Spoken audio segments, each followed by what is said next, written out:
Hello और welcome to magnet brains. मैं रिया चौहान, आपकी दोस्त और होस्ट फॉर सोशल साइंस। आज आपके लिए लेकर आई हूँ previous year questions of the chapter globalisation and the Indian economy. ये चैप्टर आपके एग्जाम में आने वाला है, बताने वाली तो बात है ही नहीं, क्योंकि हम बहुत सारे क्वेश्चंस अच्छे से concept videos, one shot revision, topic wise videos सब कवर कर चुके हैं, है ना। अब अगर इस क्वेश्चन के प्रीवियस ईयर क्वेश्चंस की बात करें तो क्वेश्चंस पूछे गए हैं, है ना, उनको डिस्कस कर लेना ज़रूरी है, क्योंकि किसी भी एग्जाम में अगर आपको एकदम हाथ पाना है कि मतलब बढ़िया से वो हमारा पेपर जाए, तो आपको ज़रूरी है कि आप उसका पैटर्न एनालाइज करो कि इस चैप्टर में से किस तरीके के क्वेश्चन पूछे गए हैं, उनको प्रैक्टिस कर लो, क्योंकि कई बार प्रीवियस ईयर क्वेश्चन ही रिपीट होके आ जाते हैं पेपर में, है ना। तो हमसे मिस ना हो कोई भी क्वेश्चन और हमको आइडिया भी हो जाए कि टॉपिक में से क्वेश्चन किस तरीके से बोर्ड एग्जाम में आते हैं, तो हमें कॉन्फिडेंस भी बढ़ेगा, क्योंकि काफ़ी ईजी आते हैं ऐसे कोई बहुत टफ नहीं आता, है ना। बस आपको एक प्रॉमिस ये करना है कि आप सिर्फ ऐसे ऐसे देखोगे नहीं आंसर को, मेरे साथ साथ में लिखते चलोगे। अगर आज लिख लिया तो एग्जाम में सोचना नहीं पड़ेगा, सीधे वहां पर लिखने बैठ जाओगे। लेकिन अगर आज नहीं लिखा, देख लिया कि इसका ये, तो फिर एग्जाम में 10 तरीके के सवाल आएंगे दिमाग में कि कैसे लिखूं, क्या लिखूं, पॉइंट कौन सा, नीचे ऊपर एक और क्या था, दूसरा क्या था, इसकी स्पेलिंग क्या है, उसकी स्पेलिंग क्या है। तो फिर ऐसे में ना बहुत ही ज़्यादा उलझ जाओगे, टाइम मैनेज नहीं हो पाएगा, क्वेश्चन छूट जाएगा और गड़बड़ हो जाएगी। इसलिए अभी से प्रैक्टिस करो, बन जाएगा पेपर फिर बढ़िया से। ज़्यादा समय नहीं वेस्ट करते हैं, सीधे क्वेश्चंस की शुरुआत करते हैं, क्योंकि आपका समय बहुत कीमती है, काफ़ी सारी चीज़ें आपको पढ़नी भी है ना। पहले क्वेश्चन की बात करते हैं। Why is tax on import known as trade barrier? Tax, import पे जो टैक्स लगाया जाता है उसको ट्रेड बैरियर क्यों कहा जाता है? तो पहले तो मैं समझा दूं कि इम्पोर्ट पे टैक्स लगाना मतलब कि अगर इंडिया है और ब्रिटेन है, और ब्रिटेन से कोई सामान इंडिया पे आ रहा है और हमने क्या किया है, इंपोर्ट पे टैक्स लगाया हुआ है, यानी कि ब्रिटेन से कोई भी सामान यहाँ आएगा तो उस पर हमने टैक्स लगाया हुआ है। तो मतलब क्या कि वो जो सामान इंडिया में आएगा तो ब्रिटेन को कुछ टैक्स पे करना पड़ेगा, उसके बाद ही वो सामान इंडिया में आ सकता है, नहीं तो नहीं आएगा। फिर जब वो सामान के ऊपर टैक्स लग जाएगा तो सामान की कीमत भी क्या हो जाती है इंडिया में आने के बाद, फिर वो महंगी हो जाएगी। समझ में आ रहा है कि नहीं? अब इसको क्या बोलते हैं, टैक्स ऑन इम्पोर्ट। अब इसको ट्रेड बैरियर क्यों कहा जाता है? बैरियर मतलब क्या होता है, रिस्ट्रिक्शन, रुकावट, है ना। तो ये ट्रेड मतलब जो अपना लेन देन होता है उसके ऊपर एक रुकावट कैसे है? तो जाहिर सी बात है रुकावट ही है ना, कि अगर सामने वाला कुछ हमारे यहाँ पे सामान बेचने आ रहा है और हम उसको बोल रहे हैं कि तेरे को पहले पैसा देना पड़ेगा, मतलब हम उसको रोक रहे हैं कि अगर तेरे पास में पैसा है तो दे, तो चला जा, नहीं है तो फिर तेरे को नहीं आना पड़ेगा, है ना। और ऊपर से तेरा सामान भी कंट्री में जाके महंगा हो जाएगा, तो फिर लोग खरीदेंगे अगर महंगा सामान तो ठीक, नहीं तो फिर वो तेरी रिस्क के ऊपर है। तो ये एक बैरियर ही है ना, बस वही चीज आपको यहाँ लिखनी है। Tax on import is known as trade barrier because it increases the prices of imported commodities, है ना। इम्पोर्टेड कमोडिटीज की प्राइसेस बढ़ जाती है, इसलिए इसको क्या कहा जाता है, ट्रेड बैरियर भी कहा जाता है। इसको बैरियर इसलिए कहा जाता है क्योंकि कुछ रिस्ट्रिक्शंस सेटअप किए जाते हैं। क्लियर है, समझ आया? बैरियर मतलब रुकावट। Clear? Give one characteristic feature of special economic zone. Special economic zone का क्या कैरेक्टरिस्टिक फीचर है? तो स्पेशल इकोनॉमिक जोन जो होते हैं ना, उनको SEZ भी ऐसे भी कहा जाता है, सेज भी कहा जाता है। तो सेज क्या होते हैं? ये ऐसे जोन होते हैं कि वहाँ पर अगर कोई भी पर्टिकुलर कंपनी क्या कर रही है, अपना ऑफिस वगैरह सेटअप कर रही है, इंडस्ट्रियल जोन बना रही है, मतलब कुल मिला के इंडस्ट्रियल जोन होते हैं ये, जो कि गवर्नमेंट ही सेटअप करती है। ठीक है, क्या होते हैं? इंडस्ट्रियल जोन होते हैं जो कि गवर्नमेंट ही सेटअप करती है। यहाँ पर वर्ल्ड क्लास फैसिलिटीज होती है, जैसे electricity, water, road transport, storage, recreational and educational facilities, सब कुछ वहाँ पे मिलती है ना। अगर कंपनीज यहाँ पे अपनी प्रोडक्शन की यूनिट सेटअप कर रही है तो उसको इनिशियल पीरियड में मतलब इनिशियल पीरियड जो 5 साल का इनिशियल पीरियड होता है, वहाँ 5 साल तक उसको कोई टैक्स नहीं देना होता, उसके बाद में टैक्स देना होता है ना। तो ये स्पेशल इकोनॉमिक जोन्स बनाए जाते हैं, इंडस्ट्रियल जोन्स बनाए जाते हैं गवर्नमेंट के द्वारा ही, ताकि वहाँ पर ज़्यादा फैक्ट्रीज वगैरह सेटअप हो। और ये आइडिया भी इसीलिए है कि ज़्यादा लोग वहीं पे कंपनी सेटअप करें, और फिर वहाँ पर इन्वायरमेंट ही फिर वो उस तरीके का बना देते हैं ताकि रेसिडेंशियल एरिया में प्रॉब्लम ना हो लोगों को। क्लियर है, समझ में आया? तो ये इसका कैरेक्टरिस्टिक हो गया। अब वहीं अगर हम बात करें, why had the Indian government put barrier to foreign trade and foreign investment after independence? State any two reason. Indian government ने foreign trade और foreign investment पे रुकावट, बैरियर क्यों लगा दी थी? इसके हमको 2 रीज़न देने हैं, है ना। तो मैं पहले बोल चुकी हूँ कि क्वेश्चन को हिंदी में कन्वर्ट कर लिया करो, क्योंकि एक ही क्वेश्चन जो है वो कई तरीके से पूछा जा सकता है। जब अलग अलग क्वेश्चन है और तरीके बदल दिए हैं लेकिन उनका हिंदी मीनिंग सेम होता है, तो हमको पता चल जाता है कि हमको आंसर क्या लिखना है ना। तो ये थोड़ा सा आपको तरीका रखना है कि आप उसको हिंदी में मीनिंग निकालो फिर ही आंसर लिखो, नहीं तो फिर हमको कई बार हम गलत मतलब समझ लेते हैं और गलत आंसर लिख देते हैं, है ना। तो इससे आपकी एक्यूरेसी बढ़ेगी कि आप सही आंसर लिख के आ रहे हो, ठीक है। तो अब हमको यहाँ पे बताना है कि हमको कोई से 2 रीज़न स्टेट करने हैं जिसके कारण से इंडियन गवर्नमेंट ने ट्रेड और इन्वेस्टमेंट पे क्या किया था, बैरियर लगा दिया था आफ्टर इंडिपेंडेंस।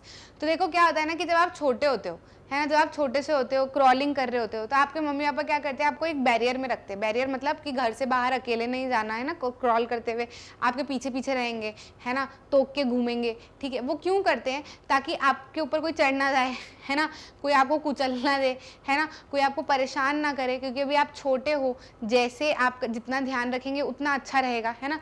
फिर जब आप धीरे धीरे करके ग्रो कर जाते हो, आप पैदल चलने लगते हो, सब कुछ अच्छा होने लगता है, तो फिर आपके मम्मी पापा को जाने देते हैं, ताकि क्या हो कि आप लोगों से मिलो। फिर आपको रिस्ट्रिक्ट नहीं करेंगे, फिर आपको बोलेंगे कि हाँ तू जा, क्यों, ताकि तू लोगों से मिल, उनसे बातचीत कर, समझ कौन कैसे बोलता है, कैसे रिएक्ट करता है। आपने देखा जो बच्चे लोगों के साथ में रहते हैं वो काफ़ी अच्छे बनते हैं, है ना, मतलब वो सब चीज़ों को झेल पाते हैं, है ना, समझदार हो जाते हैं, ठीक है, उनका कम्युनिकेशन अच्छा हो जाता है, मेच्योर हो जाते हैं। लेकिन वही बच्चे जिनको बड़े होने के बाद में भी रेस्ट्रिक्ट करते रहे, बाहर नहीं जाना, किसी से नहीं बोलना, लड़ना नहीं, डर गिर गए तो हो लग गई अब नहीं जाना, ऐसे करते, तो फिर वो लोग भी काफ़ी ज़्यादा ऐसे छुई मुई से हो जाते हैं। समझ रहे हो कि नहीं। तो 2 फेज होते हैं हमारे, है ना। एक तो जब हम इनिशियली, जब हम छोटे होते हैं, जब हम किसी भी कंपटीशन को नहीं फेस कर सकते, या जब हम अपने आप में सक्षम नहीं होते, तो हमको क्या रखा जाता है, बाउंड्रीज में रखा जाता है। वहीं जब हम थोड़े से काबिल हो जाते हैं तो हमको लोगों के साथ में और छोड़ा जाता है ताकि हम डील कर पाए लोगों से। तो सेम यहाँ पर भी हुआ। इंडिया को एक बच्चा मान लो, है ना, इंडिपेंडेंस के बाद में हम मतलब समझ लो एक क्रॉलिंग स्टेज पे थे, हमारे प्रोड्यूसर्स क्रॉलिंग स्टेज पे थे, है ना।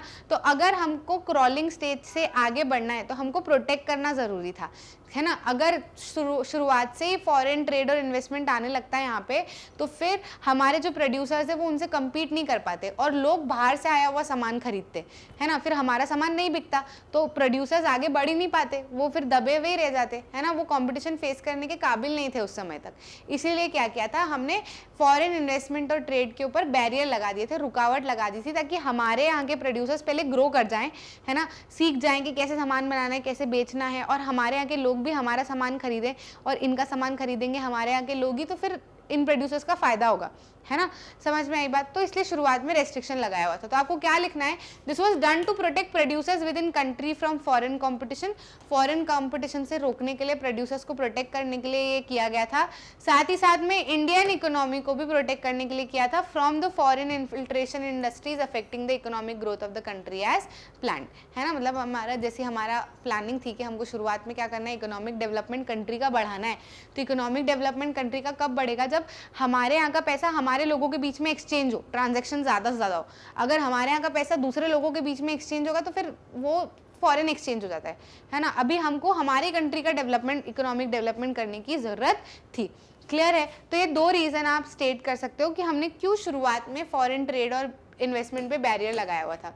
अब फॉरेन इन्वेस्टमेंट और इन्वेस्टमेंट में क्या अंतर है, तो बेसिकली मनी, अगर आप कोई सी कीमती सामान खरीदने के लिए, ऐसे सामान खरीदने के लिए जो आपको आने वाले समय में प्रॉफिट देगा, उसको खरीदने के लिए अगर आप पैसा लगाते हो तो वो आपका इन्वेस्टमेंट है। जैसे ज़मीन खरीद ली, बिल्डिंग खरीद ली, है ना, कुछ भी आपने ऐसी चीज़ खरीदी, जो मशीन खरीद ली, ठीक है, जो आपको क्या दे, प्रॉफिट अर्न करके दे, तो वो आपका क्या है, इन्वेस्टमेंट। यही पैसा अगर आप अपनी कंट्री से बाहर लगाते हो, कंट्री से बाहर फॉरेन कंट्री में लगाते हो, तो उसी इन्वेस्टमेंट को फॉरेन इन्वेस्टमेंट कहते हैं, ठीक है।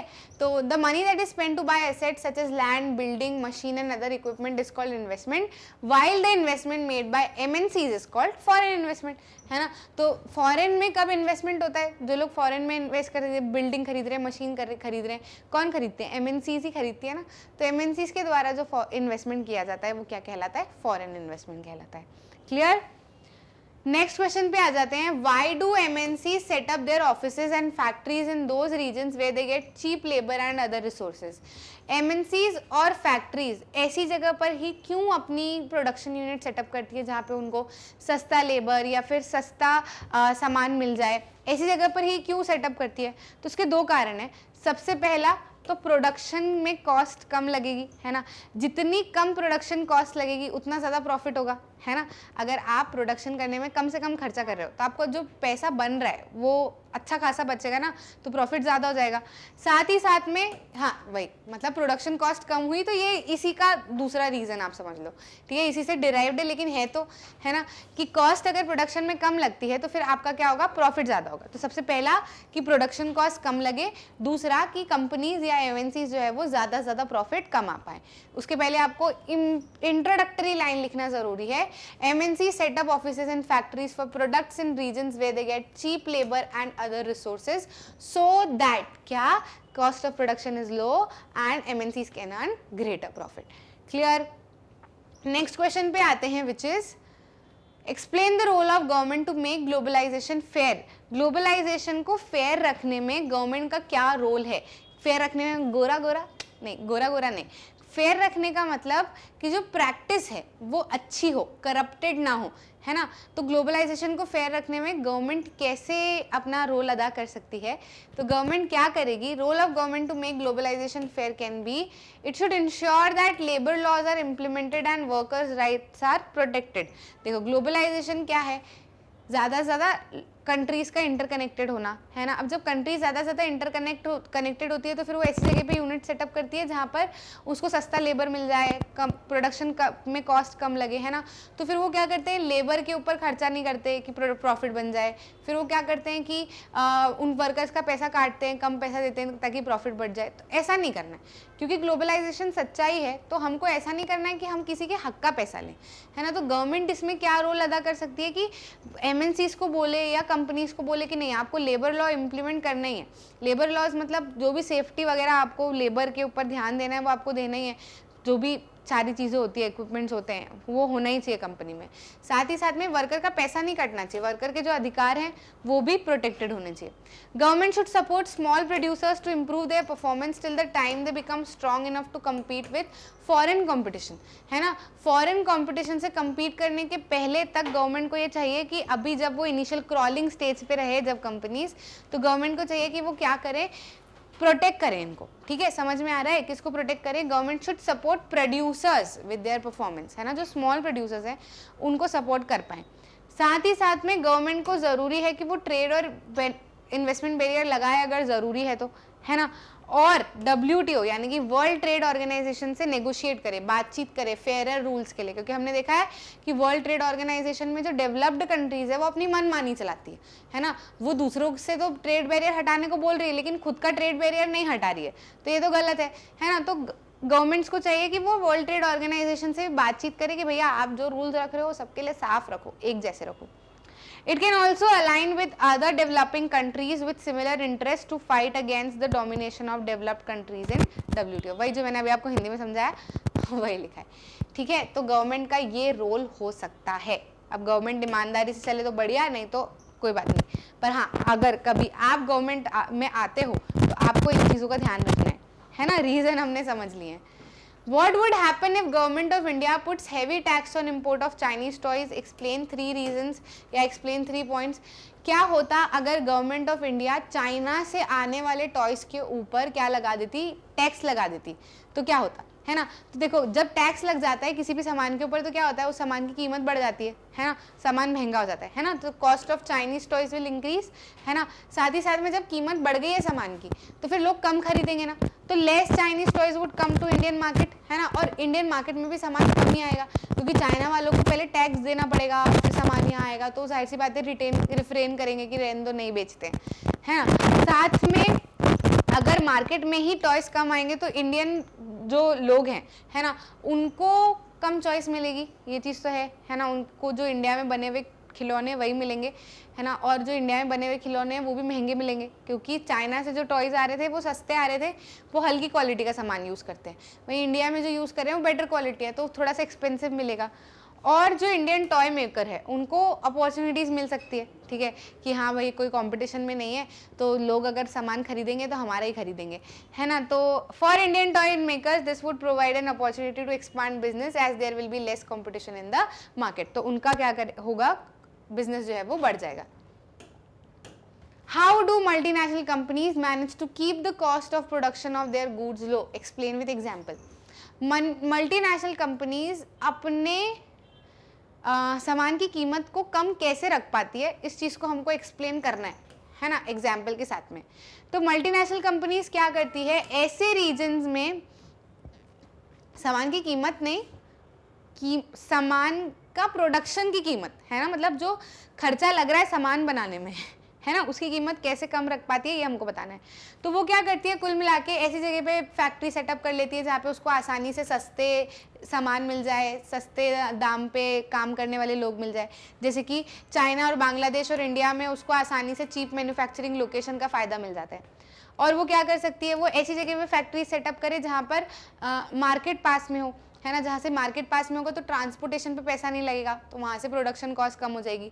जैसे कि मैक्सिको और ईस्टर्न यूरोप है, ये क्लोजनेस है मार्केट से, तो ये फ़ायदा देते हैं, ठीक है। और क्या कर सकती है कि स्किल्ड इंजीनियर्स और आईटी पर्सनल को ऐसी कंट्रीज से हायर कर सकती है जहाँ पे स्किल्ड मिलते हैं, है ना, उनको पैसे की ज़रूरत भी है।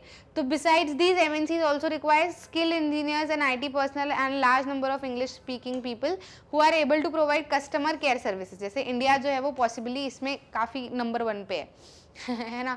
तो इससे क्या होता है, प्रोडक्शन कॉस्ट एमएनसीज की कम हो जाती है, क्योंकि वो अगर अपनी कंट्री में हायर करेंगे ये सारी चीज़ें तो हो सकता है उनको महंगा मिले, लेकिन अब वो क्या करें, अलग अलग जगह पे जहाँ से जो सस्ता मिल रहा है वहाँ पे अपनी प्रोडक्शन यूनिट बना दे रहे हैं, तो सस्ते में काम हो जा रहा है उनका।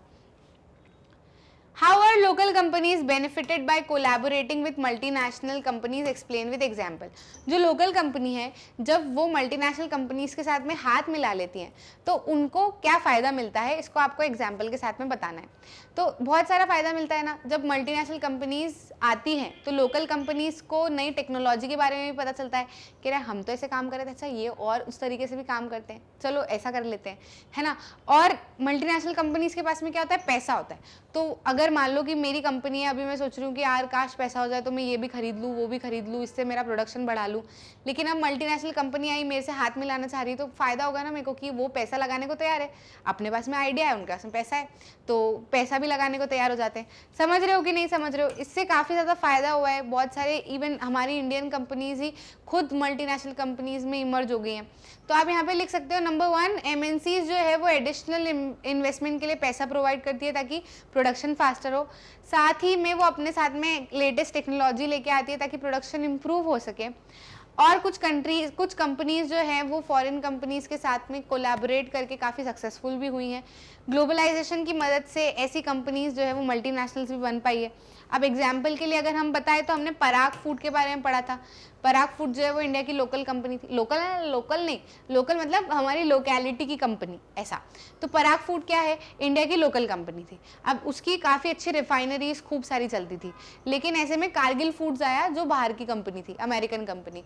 उसने देखा कि यहाँ पर ऑलरेडी पराग फूड सेटअप है ना, तो अब पराग फूड को हटा तो नहीं सकते, है ना। इससे अच्छा क्या करो, पराग फूड को खरीद लो, क्योंकि एमएनसी के पास में पैसा है।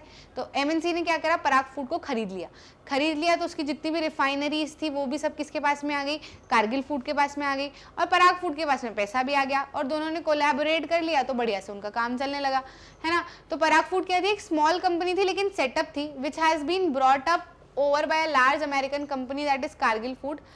Parag Food had built a large marketing network in various parts of India and was a reputed brand. Parag Food had 4 oil refineries whose control has now shifted to Kargil. है ना, Kargil is now the largest manufacturer of edible oil in India, making 5 million pouches daily. Edible oil मतलब जो खाने वाला तेल होता है. तो अब क्या करिए, Kargil food 5 million pouches daily बना रही है, मतलब इतनी बड़ी कंपनी हो गई पराग फूड को खरीदने के बाद में, क्योंकि Parag food was already a setup company. Clear, समझ में आया. बैरियर्स और foreign trade and foreign investment were removed on a large extent since 1991, justify the statement. Foreign trade और फॉरेन इन्वेस्टमेंट पे जो बैरियर्स हैं वो काफ़ी हद तक रिमूव कर दिए गए थे इंडिया में 1991 के बाद. तो हमको क्या करना है, इसको जस्टिफाई करना है स्टेटमेंट को. तो रिमूविंग, पहले तो हम बता सकते हैं कि इसको क्या बोलते हैं, ये जो फॉरेन ट्रेड और फॉरेन इन्वेस्टमेंट को रिमूव करना, नहीं फिर रेस्ट्रिक्शन को रिमूव करना, इस प्रोसेस को क्या कहा जाता है, लिबरलाइजेशन। तो आप लिख दो रिमूविंग बैरियर्स और restriction set by government on foreign trade and foreign investment is what is known as liberalisation.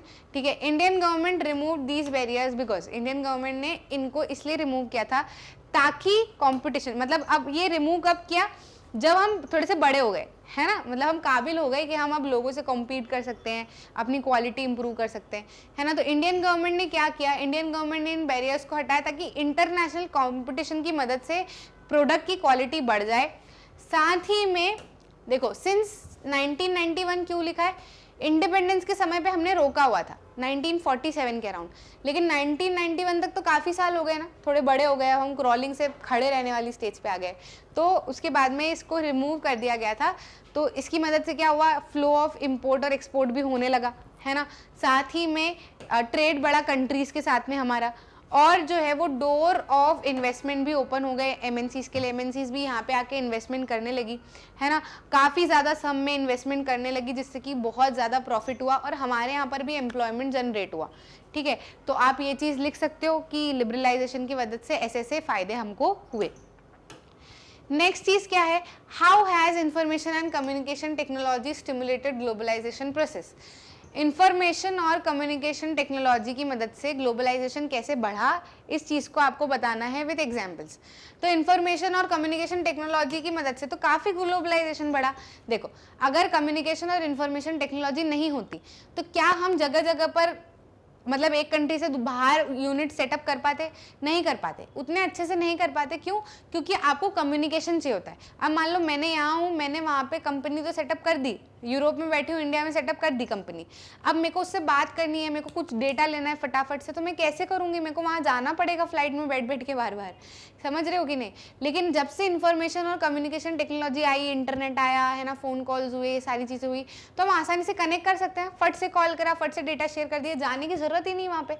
तो इसकी मदद से ग्लोबलाइजेशन काफ़ी और एनहांस हो गया और इनेबल हो गया। बस वही चीज़ आपको यहाँ लिखनी है ना। तो इन्फॉर्मेशन को एक्सेस करना और कम्युनिकेट करना काफ़ी दूर दराज के एरिया पे बहुत इजी हो गया इसकी मदद से। साथ ही में बहुत अच्छे से प्रोडक्शन सर्विसेज भी फैल पाई हैं अक्रॉस कंट्रीज़, और जो है वो ऑर्डर्स इंटरनेट की मदद से प्लेस किए जा सकते हैं, कंप्यूटर्स डिज़ाइन किए जा सकते हैं, पेमेंट किए जा सकते हैं फटाफट इंटरनेट की मदद से, ई बैंकिंग की मदद से सारी चीज़ें हो सकती है ना। इंटरनेट की मदद से हम फटाक से मैसेज कर सकते हैं, ईमेल कर सकते हैं, डॉक्यूमेंट शेयर कर सकते हैं, वॉइस मेल भेज सकते हैं। तो कनेक्शन बहुत ईजी हो गया है, पेमेंट मैथड्स का ट्रांसफ़र जो है वो ईजी हो गया है ना। हमको इन्फॉर्मेशन एक्सेस करना काफ़ी ज़्यादा इजी हो गया है। तो जब ये सारी चीज़ें इजी हो गई है तो फिर ज़रूरत ही नहीं है कहीं पे, जहाँ सस्ता पड़ रहा है वहाँ पे सेटअप कर लो यूनिट। समझ में आया। So these were the previous year questions that had been asked from this chapter globalization and the Indian economy, है ना। तो ज़्यादा ऐसा कुछ बहुत नहीं है, इजी है, जो हमने पढ़ा है वही है। टॉपिक वाइज हम इसको अच्छे से कवर कर लेंगे लाइव सेशंस वगैरह में, ताकि आपको पूरा रिवाइज हो जाए। साथ ही साथ में 20 मिनट रिविजन सीरीज़ भी आपके लिए आ रही है ना, या आई गई है, ठीक है। तो आप उसको बिल्कुल भी मिस मत करना, बिल्कुल भी मिस मत करना। मतलब 20 मिनट में हम पूरा चैप्टर रिवाइज कर लेंगे, ठीक। तो वो आपको अच्छे से कवर करना है, तो आपका सब रिवाइज हो जाएगा, और क्वेश्चंस भी आपको मिल ही चुके हैं। तो हमने छोड़ा कुछ भी नहीं है, सब परोस दिया है आपको, और कोर भी तोड़ के दे दिया है। खाना है सिर्फ आपको, है ना, पचा लेना बस। भरोसा है मुझे, कर लोगे आप, इतना किया है मैंने भी और आपने भी, तो बन जाएगा। हम लोग को बिल्कुल प्रॉब्लम नहीं आएगी और एकदम फोड़ के आओगे आप एग्ज़ाम अपनी। ये मेरे को पूरा भरोसा हो गया है अब आप लोगों के ऊपर, जिस हिसाब से हम लोग इंटरेक्ट करते हैं। तो बस आप पढ़ते रहिए खूब अच्छे से और खूब एक्सेल कीजिए, ठीक है। सारे वीडियोस आपको ऑफिशियल वेबसाइट पे मिल जाएंगे, है ना, यूट्यूब पे भी मिल जाएंगे, और बिल्कुल फ्री ऑफ कॉस्ट मिलेंगे। कोई भी सब्सक्रिप्शन पैकेज खरीदने की ज़रूरत नहीं है। हम सिर्फ चाहते हैं कि आप बहुत अच्छा कुछ एक्सेल करें अपनी लाइफ में, पैसा आड़े ना आए, है ना। अच्छा लगा तो लाइक करना, शेयर करना अपने दोस्तों के साथ में, और चैनल को सब्सक्राइब ज़रूर करना, ताकि आप कोई भी इंपॉर्टेंट वीडियो मिस ना कर जाएं। मिलते हैं अगले वीडियो में।